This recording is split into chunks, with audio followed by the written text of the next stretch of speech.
queremos seguir adelante en este noticiero Ecuador Radio a través de Radio Quito Platinum FM, saludando esta mañana a Pedro Donoso, director general de ICARE. Con él vamos a hablar un poco de la situación, de la imagen del gobierno y de lo que muchos han considerado que después de la consulta popular empieza ya la pre-campaña electoral presidencial 2025. Realmente, desde su perspectiva, ¿en qué momento estamos? Pedro, muy buenos días, gracias por la comparecencia, bienvenido a Radio Quito Platinum FM Ecuador Radio. Buenos días, Gonzalo, gracias por la invitación. Creo que es interesante, digamos, el momento que estamos viviendo porque capaz que es ya característica del Ecuador, pero es una profunda entropía política, digamos, ¿no? Yo sostuve y sigo sosteniendo que la consulta popular se convertía en una especie de primaria de cara finalmente al proceso eleccionario de febrero del 2025, porque de una u otra manera nos podía permitir ver cómo se ordenaba o se desordenaba el tablero electoral, ¿no? Y en efecto, de una u otra manera eso pudo haber sucedido. Es decir, digamos, ciertos actores políticos, recordemos lo que fue el registro para hacer campaña para la consulta popular, ¿no? Solo 3 organizaciones se inscribieron para hacer campaña por el sí, entre ellas, por ejemplo, Creo.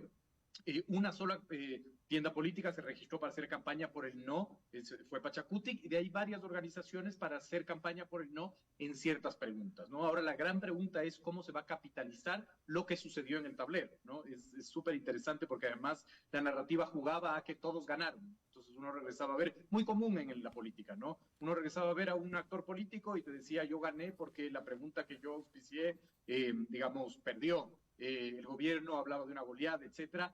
Yo creo que eso nos va a ayudar mucho, digamos, a entender cuáles son las intenciones de cómo se reconfigura el tablero, pero sobre todo a la luz de los datos, y esto es fundamental, ver en efecto el comportamiento electoral que está tan complicado de leer en el Ecuador últimamente.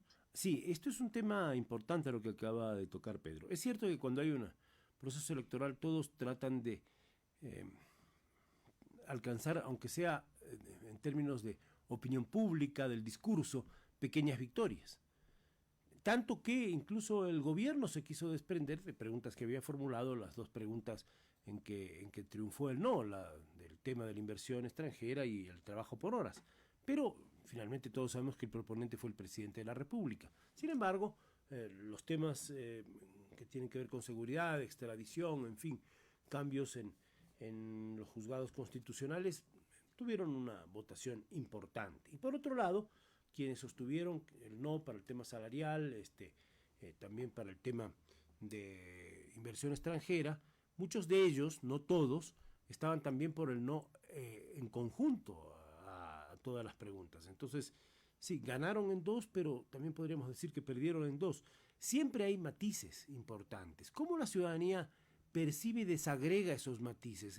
Ustedes que son expertos en el tema, ¿cómo miran esa respuesta ciudadana? Y luego vamos a lo otro que nos decía, pero ya le voy a preguntar oportunamente, porque esto de que los tiempos son cortos. En el mundo cada vez son más cortos los tiempos de las campañas políticas, pero en el Ecuador mucho más, porque también el termómetro de la temperatura, por ejemplo, de la popularidad de los presidentes o de los líderes políticos, es muy oscilante. Pedro, por favor.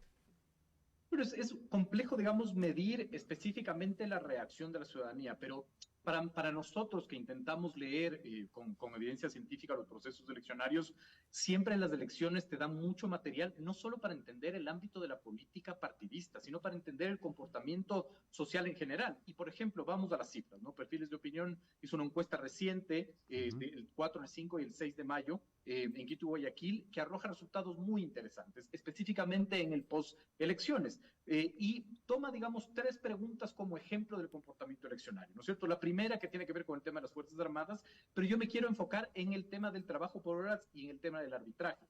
¿Por qué? Porque, como digo, los procesos eleccionarios no solo deben interesar, digamos, a los actores políticos partidistas, sino a otros actores. Veamos, Claro. por ejemplo, lo que respondió la gente en el tema de por qué votó no en el tema del trabajo por horas. 7 de cada 10, de acuerdo a esta encuesta, dice que votó por precautelar los derechos de los trabajadores. Es decir, en el imaginario del ecuatoriano y la ecuatoriana, ¿no es cierto?, el trabajo por horas violenta los derechos de los trabajadores, finalmente. Ese es el mito, ¿no? Está, digamos, en los actores interesados el procurar que ese mito finalmente se enraíce o se desmitifique. Pero aquí hay una cifra bien interesante.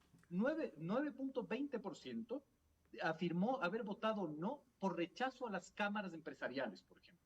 Esto nos dice un montón de cosas finalmente. Nos dice que, digamos, las cámaras empresariales deberían trabajar mucho más en formar su reputación de cara finalmente a la ciudadanía, que además puede construir este silogismo, digamos, este mito de mi voto por el no es para rechazar finalmente a las Pero cámaras con empresariales. una curiosidad, Pedro, incluso yo he hecho un comentario al aire sobre esto aquí en la radio y yo no les vi presentes a las cámaras empresariales defendiendo lo que ellos pensaban que era la posibilidad del trabajo por horas o el tema de la protección de inversiones. Muy pocos esfuerzos de comunicación se hicieron Exacto. desde esa perspectiva. Entonces, si hay un rechazo a las cámaras empresariales, no ha de ser porque ellos hicieron campaña por el sí, sino por una cosa que Por un quizás mito. es algo más de fondo, ¿no? Por los mitos y los aforismos que decimos nosotros. Es decir, finalmente, ¿qué está enraizado en la sociedad? Que 1 de cada 10 votantes dice yo voto no por castigar a las cámaras empresariales, que no eran los convocantes de la No consulta. eran. Es decir, Ni tampoco hicieron campaña, eso 5.19. sí lo digo De categóricamente. acuerdo. Porque yo busqué Y incluso quizás, algunas posiciones en la campaña y no hubo manera. y quizás ese es uno de los grandes errores, ¿no? Es decir, si estaban interesados, ¿por qué no trabajar finalmente en explicar didácticamente, Claro. desmitificar qué quiere decir el trabajo por horas? Pero además es súper interesante porque solo un 5.19% dice que votó en rechazo por el gobierno. Es decir, 20% dice yo voto, ¿no es cierto?, en rechazo a las cámaras empresariales que no eran los convocantes de esta consulta. Es decir, ¿cómo finalmente, ¿no es cierto?, la ciudadanía puede rechazar una cámara que no era el consultante, el convocante finalmente? Y ahí hay un tema de reputación que trabajar. Y volvamos a ver la pregunta del arbitraje, por ejemplo, que también es muy interesante. El 40.36% de la gente que votó no responde a esta encuesta, yo voté no porque no quiero que los privados le ganen al Estado, finalmente, ¿no?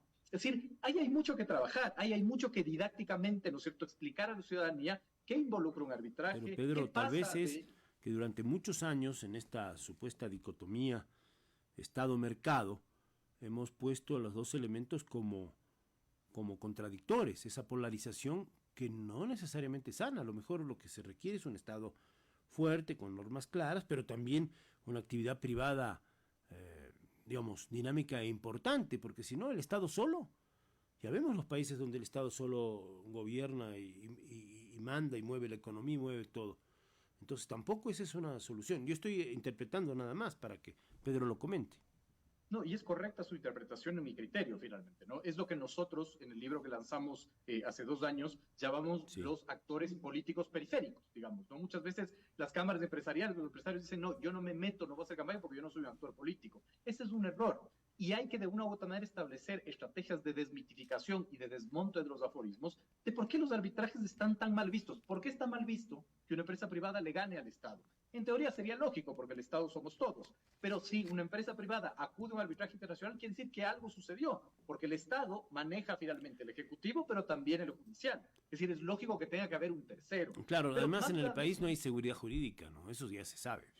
pero absolutamente. Pero más allá de eso, ¿no es cierto? El tema es cómo desmitifico, cómo desmonto estos aforismos, ¿no? Volvamos a las cifras también. Un 43.27% dijo haber votado no en el tema de los arbitrajes por respetar la soberanía del país. ¿Qué es la soberanía del país? Es decir, hay muchos conceptos que están en el aire y que nadie se apadrina de ellos para trabajar y posicionarles, darles una forma, un olor, un sabor, un color, ¿no?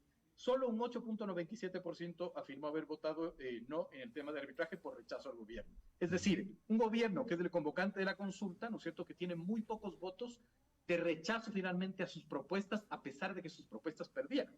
O sea, el comportamiento electoral, digamos, está muy difícil de leer y ahí podríamos también regresar a ver al tema de la pregunta A de las Fuerzas Armadas, que tiene un comportamiento de una u otra manera similar. Bueno, yo aquí tengo, me acaba de llegar ya luego vamos a comunicar ampliamente este tema, pero una encuesta de Comunicaliza reciente de los números, de los numerosos problemas en el país, ¿cuál te preocupa más o te afecta más?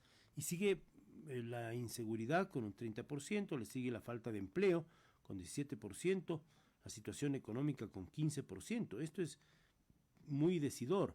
Y otro tema que está aquí, si cree que el Ecuador en este momento va por el camino correcto, y dice no, el 45.1%, sí el 29.4% y no lo sé el 25%. Sin embargo, hay un nivel de optimismo de cara al futuro. ¿Qué puede significar estos temas testeados en la última encuesta de Comunicaliza? Bueno, yo voy a utilizar los que yo tengo a mano, que son los de perfiles de opinión. Nosotros trabajamos con esa materia prima porque creemos que perfiles de opinión hace un muy buen trabajo. Y de una u otra manera Bueno, tienen similares, digamos, ujú, comportamientos. Es decir, perfiles de opinión, su encuesta reciente, identifica, por ejemplo, el tema del humor social, que para ICARE, para el gabinete estratégico que yo dirijo, es la cifra más importante. ¿Por qué? Porque una sociedad altamente pesimista es menos permeable a los cambios, más reaccionaria a los cambios y menos fácil de gobernar, diría yo, ¿no? ¿Qué nos dice finalmente esta encuesta? Que solo un 36.57% de los consultados cree que el Ecuador va por buen camino, el optimismo, y el pesimismo, esta encuesta habla de un 54.12%, es decir, 5 de cada 10 ecuatorianos se sienten pesimistas del presente. En comparación con las encuestas de perfiles de opinión de enero y marzo, hay un crecimiento del pesimismo y una caída del optimismo. Pero finalmente el optimismo futuro no se ve muy positivo, digamos, en esta encuesta, ¿no? En el ámbito de la economía, por ejemplo, un 47.18% de la gente responde que se va a mantener igual y un 28.77% dice que va a empeorar finalmente, ¿no?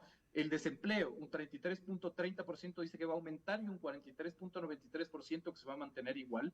Y la delincuencia, 5 de cada 10 reconoce que es el principal problema, un 37.88% dice que se mantendrá igual y un 33.93% va a empeorar. ya. Nuestro criterio en ese sentido es que el pesimismo presente y futuro, ¿no es cierto?, es el gran reto del gobierno.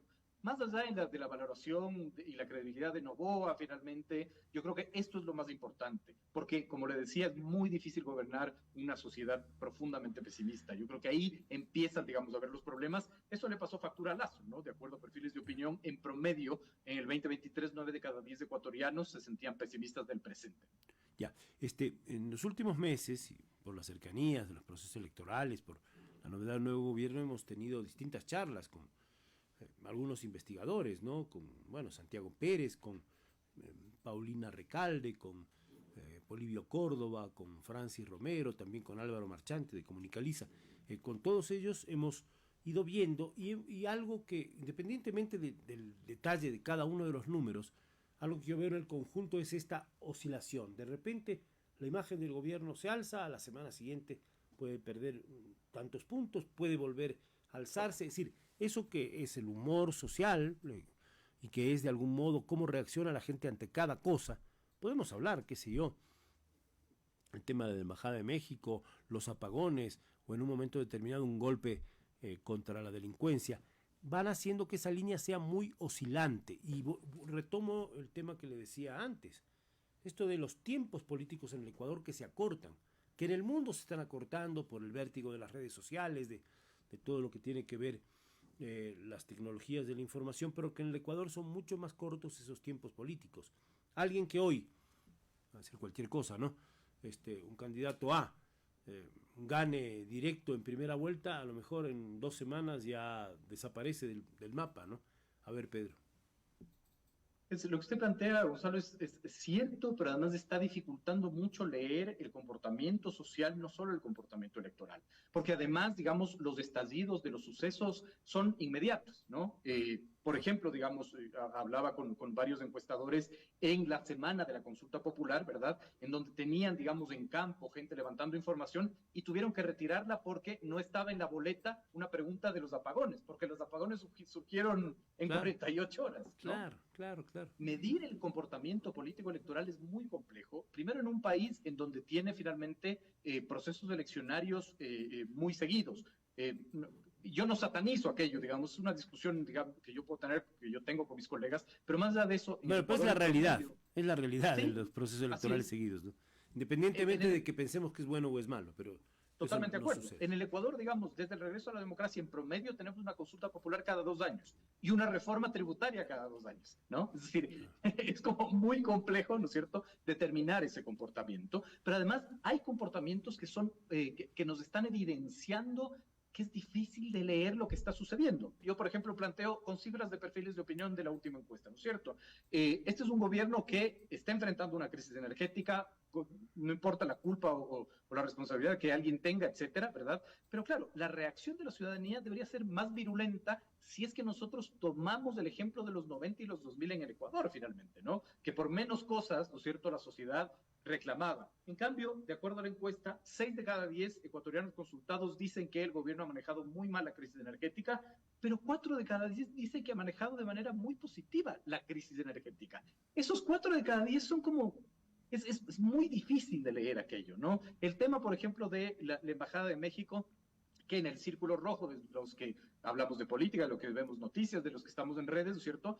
Digamos, uno diría, esto es un escándalo a favor o en contra, depende del grupo en donde estés, ¿no es cierto? Claro. Un 58.51% de acuerdo a esta encuesta dice que estuvo bien que el gobierno ingrese a la Embajada de México y un 41.48% dice que estuvo mal finalmente. Es decir, profundamente polarizada esa situación, a pesar de que depende a uno quien siga, se quebraría finalmente. Pero en esta misma lógica, los temas que podrían convertirse en una crisis de verdad para el gobierno, qué sé yo, la supuesta fiesta en Madrid, cual ya nos olvidamos, el tema de la Embajada de México, el apagón, Oloncito, en fin, parece que son muy pasajeros y se van, que no llegan, no terminan no terminan de madurar como una crisis de comunicación o de política finalmente, y unos hechos tapan a otros, entonces hay un vértigo tremendo. Por eso digo que los tiempos se acortan tremendamente. Ahora, de cara a la campaña, tengo por ahí en una libreta que no la traje ahora, ya unos 8 o 10 nombres de posibles precandidatos presidenciales. Por supuesto podemos ver ya lo de Topic, podemos ver lo de Daniel Noboa, que él mismo se ha lanzado, algún candidato del correísmo y otros más. Todo eso se va a ir moviendo. Estamos en la pre-campaña ya cuando, por ejemplo, el Partido Social Cristiano, la semana pasada entrevistamos a su máximo dirigente, nos decía aquí, en junio definimos, pero vamos con Topic. Ya todavía nos hacen las primarias, pero ya han definido. ¿Cómo ve esa otra parte para ir cerrando por ahora? Jacobo García, que es este consultor político español que trabaja acá, él dice, el 2025 ya está aquí finalmente, ¿no? Y claro, la precampaña empezó cuando inició la campaña de la consulta popular, ¿no? Eso es evidente. Pero capaz que hay que hacer un análisis ahí deductivo de lo general a lo particular. Y si bien este 2024 le está costando al Ecuador, digamos, políticamente, socialmente, etcétera, el 2025 va a ser mucho más complejo. ¿Por qué? Porque es un año profundamente transicional. Toda la atención política sí está en la elección de presidente y asambleístas, pero nos olvidamos que hay que elegir fiscal, nos olvidamos que va a haber renovación de la Corte Constitucional, nos olvidamos que va a haber renovación del Consejo Nacional Electoral, hay que elegir superintendente de bancos, superintendente de Economía Popular y Solidaria, se eligen a los jueces de la Corte Nacional. Es decir, el 2025 va a ser un año profundamente transicional. Pedro, pero con un matiz. Todas estas nominaciones o designaciones las hace la misma institucionalidad. Es cierto que es una institucionalidad que está cuestionada por la opinión pública, pero no son procesos de votación popular, pero Consejo Electoral, Fiscalía, Corte Constitucional, en fin, se tienen que hacer en este año, lo cual genera un elemento de tensión, pero no es necesariamente la concurrencia de los ciudadanos a las urnas, que es otro tema, ¿no? Pero depende mucho finalmente, ¿no? Es decir, evidentemente quien llega a Carondelet tiene algún tipo de peso en la reputación, incluso en la presión, incluso en un temor reverencial, si lo podemos decir así, con respecto finalmente a la nueva elección. Pero también tendrás una nueva asamblea que inicie el proceso de fiscalización. Es decir, va a haber mucha entropía política, digamos, en el 2025, no solo relacionado con el tema eleccionario, pero en efecto, ¿no es cierto? De una u otra manera se va a enfrentar este proceso eleccionario y aquí hay que desmitificar muchas cosas cuando uno habla de elecciones, ¿no? El primer mito que se repite mucho sin ninguna evidencia científica, y aquí, por ejemplo, Javier Rodríguez ha investigado y escrito mucho al respecto, es mientras más candidatos, más fragmentación del voto. Eso no es ciertamente, digamos, no es necesariamente no siempre es así. No es necesariamente así. Por ejemplo, 2019, Cintia Viteri lo demostró que no, finalmente, ¿no? Es decir, que Cintia Viteri fue la candidata número 18 de 17 candidatos a la alcaldía de Guayaquil y ese se llevó el 60% de los votos, ¿no? Es decir, no es específicamente así, ¿no? Claro, no son cosas que se repiten tal cual, como un patrón, ¿no? Exacto, y no es automático, digamos, ¿no? Es decir, correlación no implica causalidad, ¿no? Lo segundo, finalmente, es ver cómo, ¿no es cierto?, del tablero de lo que nos deja la consulta popular se puede evidenciar el movimiento, finalmente, de las fichas, es decir, cómo se va a limar las asperezas de, entre comillas, la izquierda, finalmente, cuando tienes un partido socialista con Pedro Granja, cuando tienes Leonidas Issa queriendo ser presidente, ¿no es cierto?, la derecha quizás menos fragmentada, pero igual, digamos, con representatividad. ¿Cuál es el rol finalmente ahí de Creo? ¿Llegará ADN a poder registrar las firmas y convertirse finalmente en un partido para concursar en las elecciones? Si no es así, ¿con quién va finalmente el presidente? ¿No? Es decir, hay un montón de dudas en un país en donde somos, ¿no es cierto?, una realidad de candidatos sin partidos, de partidos sin candidatos y de candidatos y partidos sin ideología. Claro. Ahora, en esa línea de partida, y ahora sí para cerrar, ¿dónde le pone Pedro Donoso a Daniel Noboa, el presidente de la República, candidato? ¿Cómo está el tema de su gestión? Los vaivenes que ha tenido en temas de popularidad. ¿Esto le pone en una línea de partida? Porque desde luego es un presidente que va a ser candidato. Evidentemente, digamos, desde el Estado candidato, es muy difícil como determinar con tanta anticipación finalmente si es que le va a ir bien o mal, digamos, en el proceso eleccionario. Todas las mediciones nos han dicho finalmente que es imposible establecer una conclusión, ¿no es cierto? Sí. Hace el anterior año finalmente, ¿no es cierto?, el convocante, que era el gobierno de Lazo, con pésimos números, perdió la consulta. Y todos repetimos, lo que pasa es que la consulta es un referéndum de popularidad del presidente. Hoy, ¿no es cierto?, el presidente, digamos, convoca en medio de una crisis energética en donde te dejan 8 horas sin luz, donde decías, esto es muy difícil de ganar, y finalmente la gana. El comportamiento electoral y social está muy difícil de leer y, digamos, no vamos a poder concluir cosas si tenemos tanto tiempo de anticipación. Bueno, Pedro Donoso, director general de ICARE, gracias por estar con nosotros, aportar en este análisis y la reflexión. Hasta una próxima oportunidad. Muy amable. Gracias por la invitación, Gonzalo. Buen día. Un saludo cordial. Vamos con las noticias.